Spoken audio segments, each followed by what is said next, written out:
Oh, diyan ka lang. Hindi aakyat, diyan lang. Balahibo ka.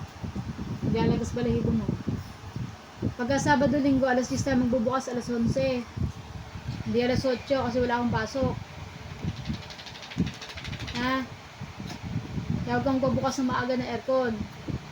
Kasi wala nang babangon ng maaga para magpatay. Ha? Di balik ikaw yung magpapatay ng alas 5 ng umaga. Okay lang. O, kaya mo mapatayin yung aircon. Hindi mo naman kaya patayin. Ha? Huwag kang mag-aya. Inaayaw mo pa yung dalawa. Ha? Nag-ano pa kayo eh. Nagkakaisa pa kayo eh. Alas 8 na daw kasi. Alas 8 na. Kailangan bukas ng aircon. Wala akong pasok kaya walang magbubukas. Mamaya pa. Malamig naman oh. Uulan pa nga yun mamaya. May bagyo. Tignan yung mata.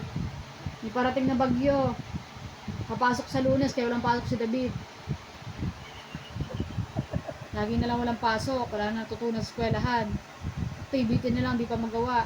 Sabi niya siguro, pakailan po kay David. Pwede na kayong magsipag-aral na kayong lahat. Ba't Grabe. kaya na ano sa aircon? Nakawili sa aircon. Dati doon ka na natutulog sa labas eh. Hindi sa sala. Oh. Naranasan mo lang mag-aircon, di ka na lumabas. Ano na daw siya? Ano? May gano'n ka. Batang labas to real quick aircon. Itong full kid na to. Diyan ka. Maano yung balahibo mo, naglalagas. Ay, Naglalagas ka, baba ka. Ay, balo siya dyan. Naglalagas yung balahibo mo, kaya ayaw ka lang pakitin dito. Aircon nga daw kasi. Malaki mo. Oh, inaantok na daw kasi siya. Napakita pa, inaantok ka. Hihikab-hikab ka pa riyan. O, pila-pila pa kayong tatlo talaga. Ha? Pila-pila pa, dyan lang. Huwag na. Nauuto mo pa ako. Dyan lang, huwag mo na ako utuin.